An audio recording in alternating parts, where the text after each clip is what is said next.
Grazie, grazie mille per l'invito, sono molto contento di essere in questa sede prestigiosa e di vedere una Venezia che non si vede quando sono venuto qui, ma già da Padova in qua sembrava di essere nel nulla, invece che...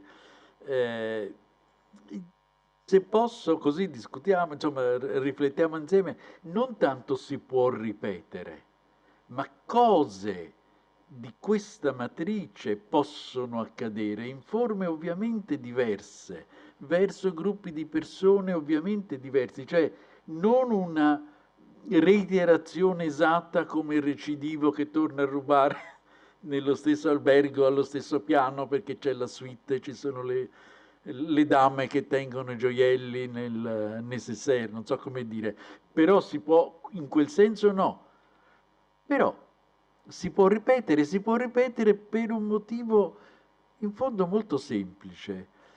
Io ho maturato nel corso di questo ventennio una forte intolleranza alla retorica, per esempio nei confronti di chi presenta la Shoah come male assoluto.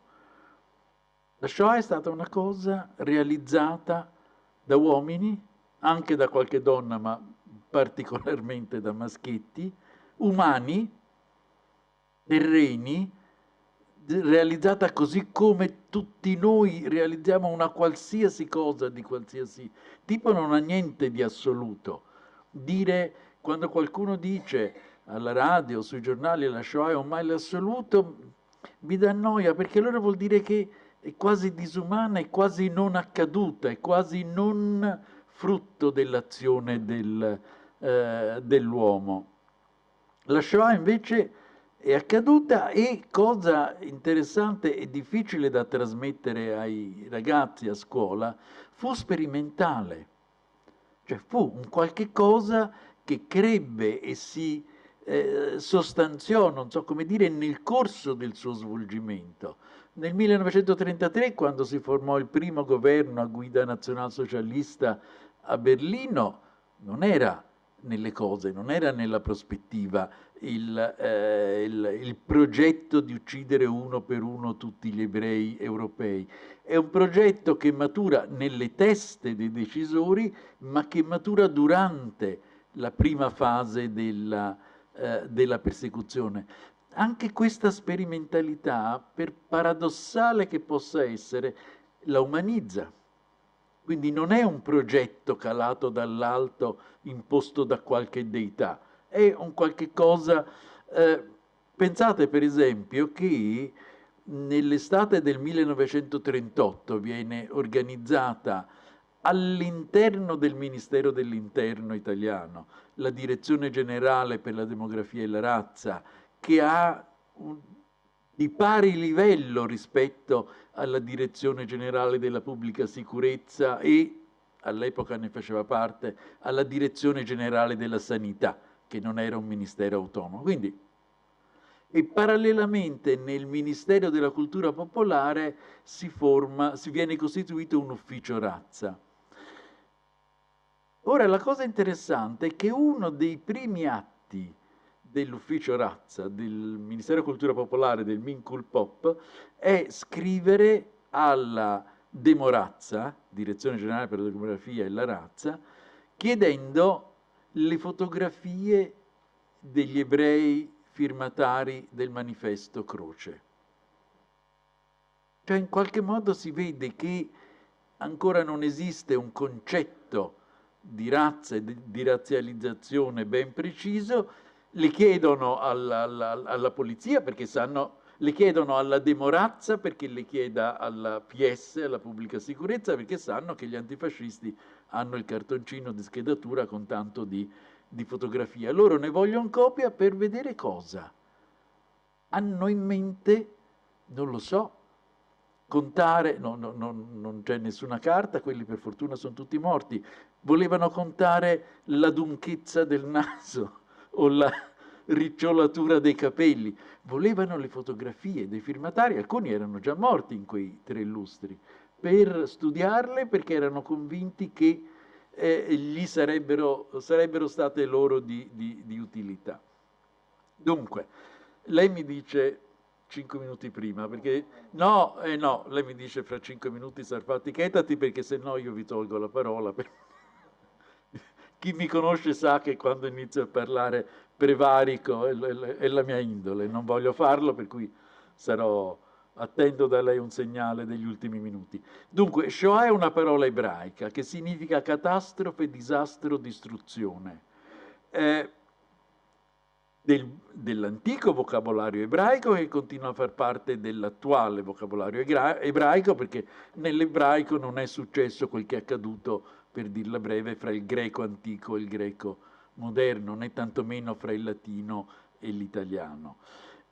Significa catastrofe e distruzione, qualche cosa che ti arriva addosso all'improvviso, e fra gli anni 30 e 40 è divenuta catastrofe con la C maiuscola, ovvero Shoah con la S maiuscola, similmente a quanto abbiamo fatto noi in italiano con i vocaboli risorgimento, resistenza, se vogliamo anche restaurazione, eccetera, rinascimento, sono tutte R, va bene. Ma insomma, le abbiamo maiuscolizzate e definiscono un evento, un periodo, una cosa.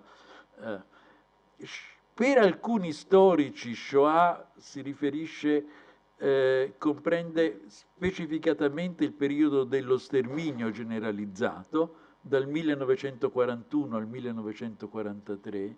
Per altri storici, ma è un dibattito più che legittimo, per altri, fra cui me stesso, la Shoah inizia nel 1933. Inizia nel 1933 perché già la creazione di distinzione fra cittadino e cittadino rispetto all'Europa, allo sviluppo della cultura, del pensiero giuridico, dell'organizzazione statuale, eccetera, eccetera, dell'uguaglianza fra i cittadini, fu una catastrofe, fu un rilevantissimo passo indietro. C'è un altro grande dibattito fra gli storici sull'aggettivo da assegnare a Shoah. L'unicità della Shoah, la particolarità della Shoah, la specificità della Shoah. Io dico in poche parole, sempre tramite esempi, come un esempio, come la penso, premettendo che tutti gli eventi storici sono comunque unici, così come tutti noi umani siamo unici. Ma mi riferisco in particolare a Rodi, perché poco pratico di geografia, l'isola, non Rhode Island, ma l'isola di Rodi è sotto la Turchia, verso il fondo quasi sul fondo del Mediterraneo. E all'epoca era possedimento italiano, il possedimento italiano delle isole Egee, detto anche Dodecanneso.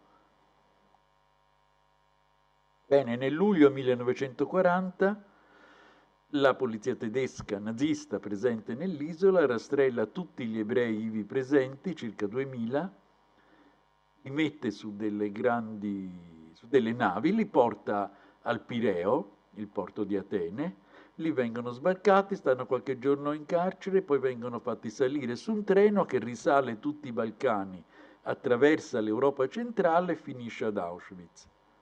E ad Auschwitz vengono uccisi. Ora, per quanto sia dissacrante e gelida questa domanda, ma perché non li hanno uccisi a Rodi? Che senso ha questo impiego, questa complicata operazione quando il destino poi era già segnato? È questo che fa della Shoah un qualcosa di unico nel vero senso della parola, cioè non ancora pensato e realizzato nel mondo dell'età contemporanea.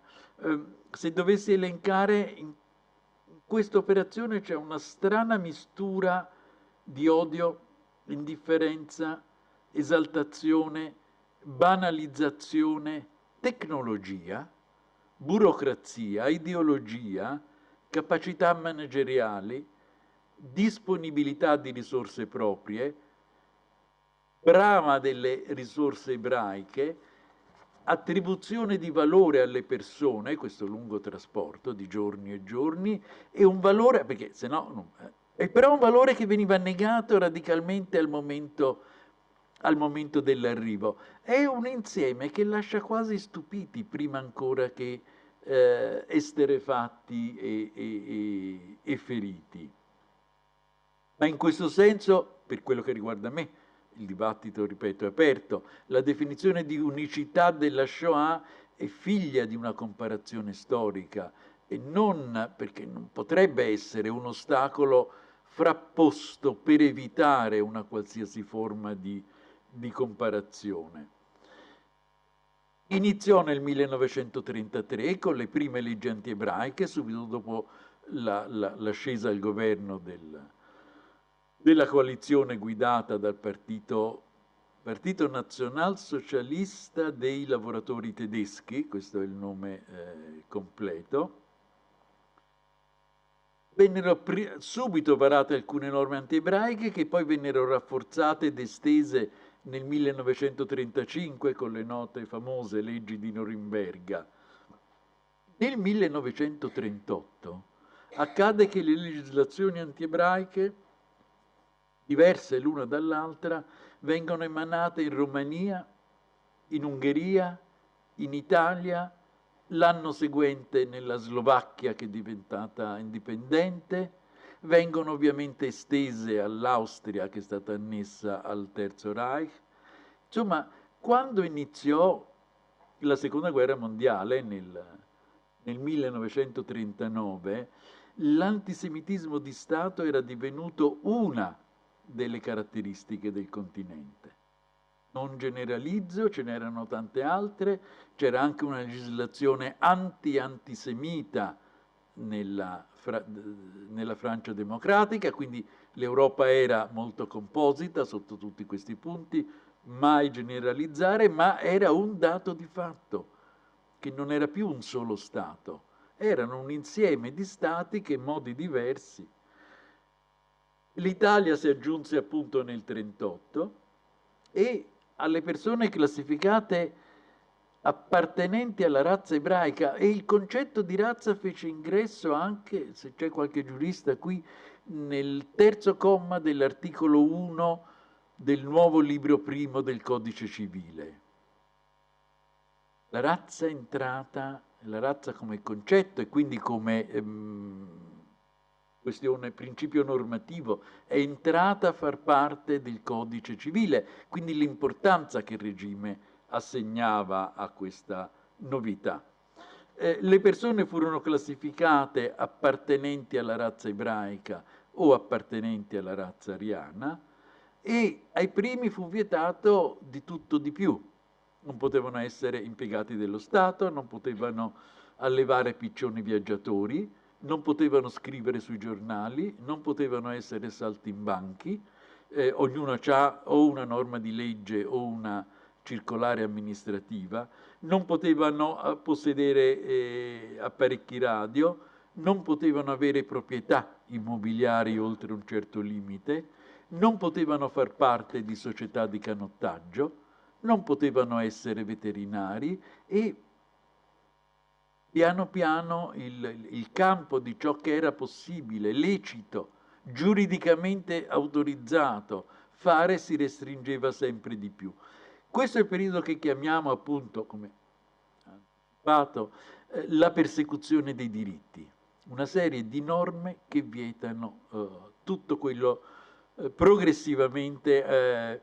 Per esempio c'è stata una circolare amministrativa del Ministero del Lavoro che diceva che sia in caso di licenziamenti, sia in caso di assunzione di personale nelle varie imprese, eccetera, eccetera, private, doveva essere data la precedenza in un senso o nell'altro, ovviamente, ai lavoratori di razza ariana. Cioè, licenziamo, se dovete licenziare, licenziate prima gli ebrei, se dovete assumere all'interno di posti di lavoro nei quali era pur sempre consentito assumete prima gli ariani.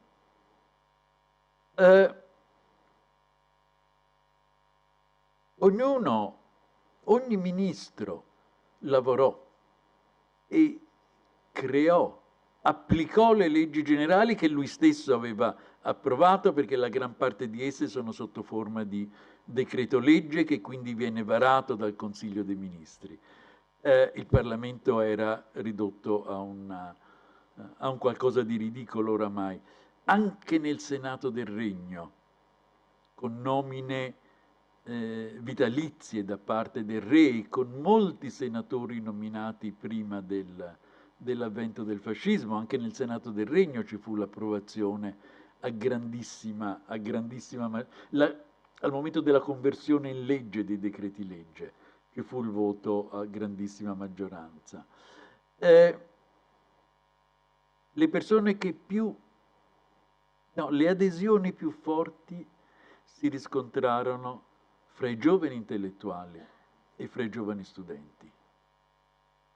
Il proliferare di libretti, libriccini, articoli di giornale pubblicati qua e là è impressionante. Hanno prodotto molto più degli adulti. Non c'è paragone, anche se gli adulti guidavano, ma per i giovani, una parte dei giovani vide nell'antisemitismo un soffio rivoluzionario di vitalità all'interno di un regime che si era seduto, mostrava tutte le sue vaste corruttele, non aveva più una capacità di spinta morale, che è quello che poi in gioventù si chiede in genere a un partito o un movimento. Viddero nell'antisemitismo e nel razzismo in genere un qualcosa per cui valeva la pena di rivitalizzare il fascismo e di prendere il proprio posto e combattere.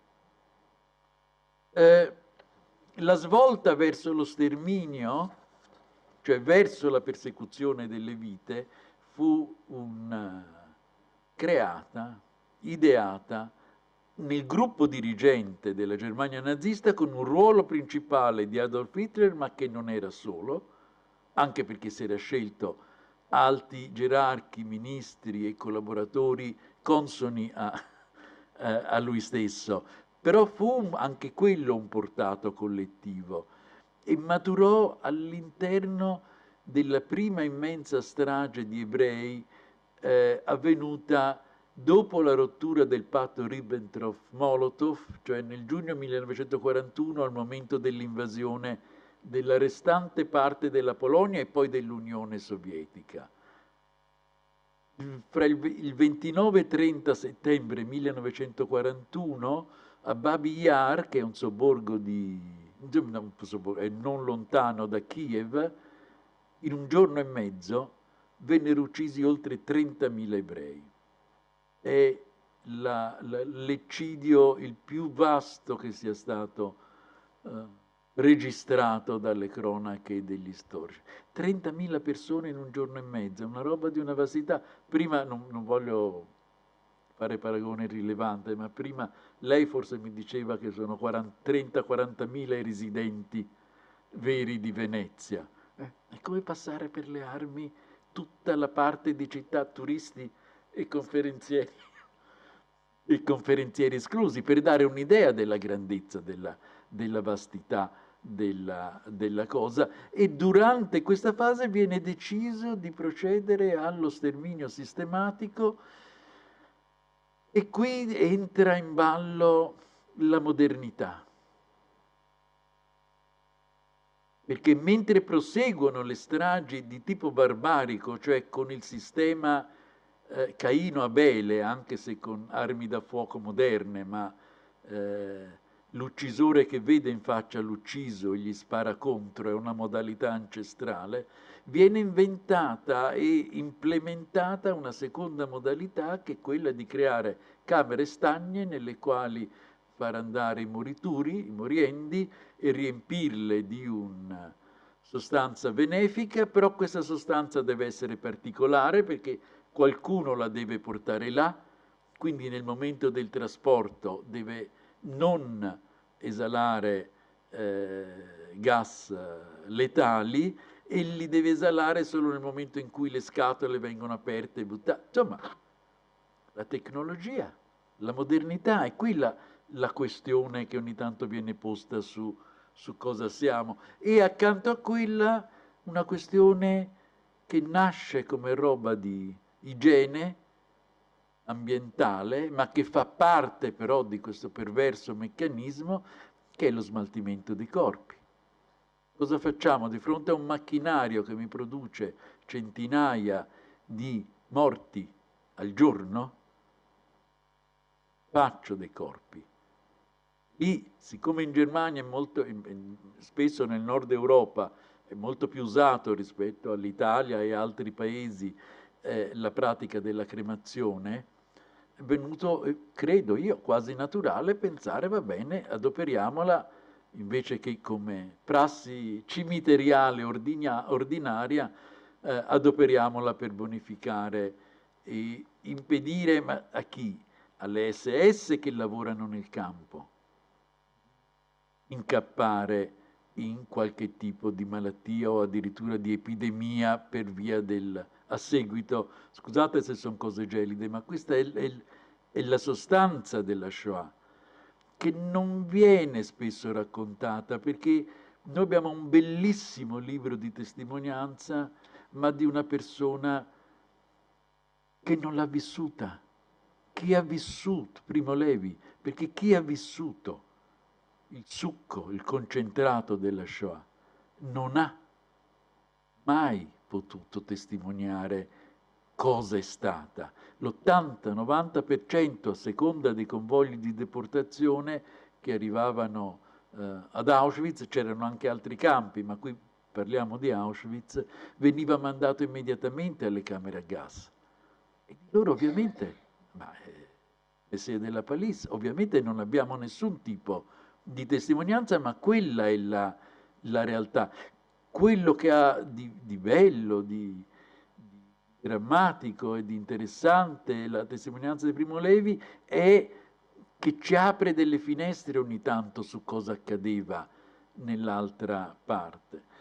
Secondo uno degli ultimi studi, vi furono uccisi ad Auschwitz oltre 1 milione di ebrei, 438.000, sono cifre molto grosso modo, 438.000 dall'Ungheria, 300.000 dalla Polonia, 69.000 dalla Francia, 60.000 dall'Olanda, 55.000 dalla Grecia, 46.000 da Boemia e Moravia, 27.000 dalla Slovacchia, 25.000 dal Belgio, 23.000 dalla Germania, 10.000 dalla Croazia, 6.000 dall'Italia, 6.000 dalla Bielorussia, 1.600 dall'Austria, 700 dalla Norvegia, dove c'era una comunità ebraica di meno di 2.000 persone.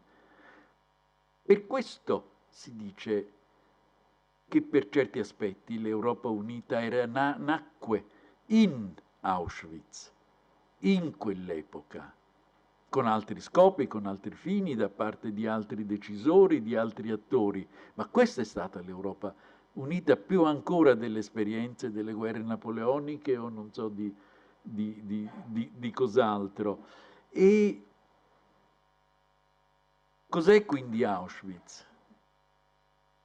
È il più grande cimitero ebraico della storia. Non esiste un luogo sulla terra dove ci siano non le tombe per via dei fornicatori, ma dove ci sia, dove siano morti, lasciamo perdere per un secondo come, centinaia di migliaia, numerose centinaia di migliaia di ebrei.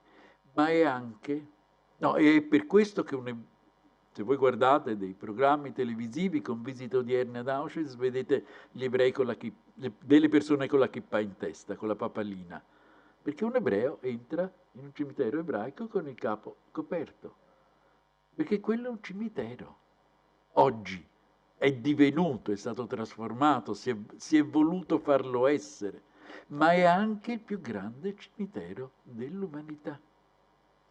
Non esiste alcun altro posto sulla faccia della terra con un tal numero di, virgolette, non tombe. Di nuovo siamo sulla qualche cosa che più della specificità della Shoah. Per questo io parlo di unicità della Shoah, anche se ripeto il dibattito su questo fra gli storici, non con fini negazionisti, ma col fine di identificare sempre meglio, il dibattito è aperto. La Repubblica Sociale Italiana partecipò pienamente a tutto questo. partecipò rastrellando, ricercando, arrestando e internando gli ebrei in campi provinciali e poi trasferendoli dai campi provinciali al campo nazionale, che per molto tempo fu a Fossoli, nel comune di Carpi, in provincia di Modena. E lì la polizia nazista li prendeva in consegna periodicamente e organizzava dei convogli di deportazione verso il nord. Quando il campo era vuoto, i questori italiani delle province trasferivano a Fossoli altri nuovi ebrei, con il procedimento a fisarmonica, o come si fa il mantice per il caminetto: riempi, svuota, riempi, svuota, riempi, riempi, svuota. E con quale spirito le forze della Repubblica Sociale Italiana, cioè quegli italiani, arrestavano gli ebrei italiani?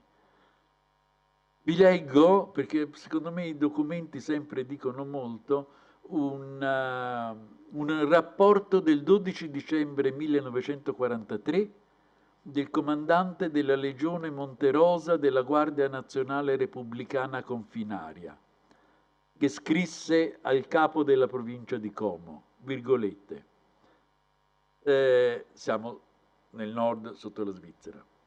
È così che la corsa, dopo aver elencato i 58 ebrei arrestati e i valori a loro sequestrati, così continua. È così che la corsa verso il confine degli ebrei, che con la fuga nell'ospitale terra elvetica, rifugio di rabbini, tentano di sottrarsi alle provvidenziali e lapidarie leggi fasciste, è così che questa corsa è ostacolata dalle vigili pattuglie della Guardia Nazionale Repubblicana che indefessamente, su tutti i percorsi anche più rischiosi, con qualsiasi tempo, in qualsiasi ora, con turni di servizio volontariamente prolungati, vigilano per sfatare ogni attività oscura e minacciosa di questi maledetti figli di Giuda. Stiamo parlando di ebrei che cercavano di togliersi di torno e di andare in Svizzera. Non stavano facendo attentati dinamitardi, non stavano costruendo legioni straniere, erano giovani, anziani, lattanti, vecchi che a malapena riuscivano a mettere un piede dopo l'altro, questi, virgolette, maledetti figli di Giuda. Questa è stata la Shoah. Io credo di essere arrivato vicino al mio tempo, alla fine del mio tempo, e non devo sottrarre. Allora, quando io arrivo vicino, vi leggo un altro documento e poi mi taccio. La popolazione italiana si divise su chi si comportò in un modo e chi si comportò in un altro. Nel periodo della persecuzione delle vite degli ebrei ci fu chi era fiero dei 58 arresti, come appena letto, consegnati poi alle prigioni e da lì ai campi di internamento e da lì alla deportazione, e chi cercava di salvare le vite. E allora, quando ogni tanto si sente dire italiani brava gente, bisogna tenere presente che ci sono due gravissimi, due formidabili errori in questa dicitura. Tanto anche gli ebrei erano italiani. E quindi uno dovrebbe dire gli italiani non ebrei erano brava gente, per stare all'interno di questo discorso, perché se non revochiamo la nazionalità, la cittadinanza, l'appartenenza degli ebrei arrestati.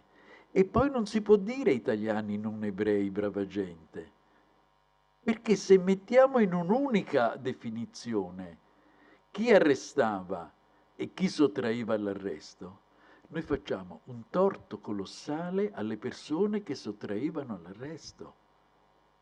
Se diciamo il tuo comportamento è stato uguale a quello di tutti gli altri, neghiamo la specificità, l'eroismo, qualche volta anche la sfrontatezza. Ognuno ha agito per i motivi e le modalità proprie. Non c'è mai una definizione che vale per tutti.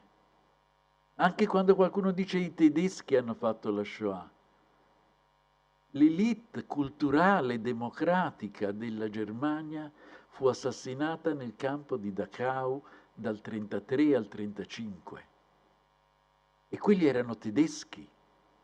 Quando a un popolo sottrai in quel modo la sua élite, poi è facile che emergano maggioranze che si comportano in modo non consono, che comunque erano solo maggioranze.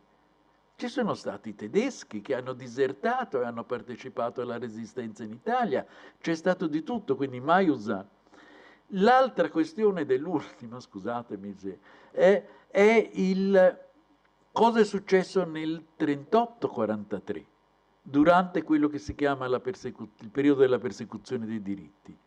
Beh, qui, anche se credo molti di voi lo conoscono, mi piace rileggere un testo inviato nel 1938 da uno dei soci